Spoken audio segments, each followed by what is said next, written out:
நீங்கள் பார்த்து கொண்டிருப்பது நியூஸ் 21 செய்திகள். தமிழ்நாடு செய்திகளை உடனுக்குடன் தெரிந்து கொள்ள நியூஸ் 21 செய்திகளை பாருங்கள். ஆற்காட்டில் இந்து முன்னணி சார்பில் விநாயகர் சதுர்த்தி ஊர்வலம். ராணிப்பேட்டை மாவட்டம் ஆற்காட்டில் கடந்த 27ஆம் தேதி விநாயகர் சதுர்த்தியை முன்னிட்டு ஆற்காடு நகரில் பல்வேறு இடங்களில் 10க்கும் மேற்பட்ட விநாயகர் சிலைகள் இந்து முன்னணி சார்பில் பிரதிஷ்டை செய்து பூஜைகள் செய்து வழிபட்டனர். அதனைத் தொடர்ந்து நேற்று ஆற்காடு வட்டாட்சியர் அலுவலகத்திலிருந்து ஊர்வலமாக சென்று சிலைகள் கரைக்கப்பட்டது. இந்த ஊர்வலத்திற்கு இந்து முன்னணி கோட்ட அமைப்பாளர் ராஜேஷ் தலைமை தாங்கினார். மாவட்ட பொதுச் செயலாளர் APS ஜெகன் முன்னிலை வகித்தார். மாவட்ட செயலாளர் மணிகண்டன் வரவேற்புரை ஆற்றினார். இதில் சிறப்பு அழைப்பாளராக இந்து முன்னணி மாநில செயலாளர் ரவீந்திரன், திமுக மாவட்ட பொருளாளர் AV சாரதி ஆகியோர் கலந்து கொண்டு ஆற்காடு வட்டாட்சியர் அலுவலகத்திலிருந்து ஊர்வலத்தை கொடியசைத்து தொடங்கி வைத்தனர்.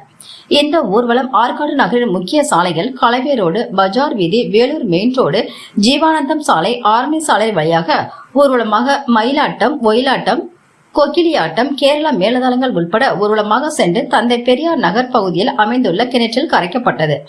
இந்த ஊர்வலத்தில் ஆற்காடு பகுதியை சேர்ந்த இந்து முன்னணியை சார்ந்த மாவட்ட நகர நிர்வாகிகள், பக்தர்கள், பொதுமக்கள் என ஏராளமானோர் கலந்து கொண்டனர்.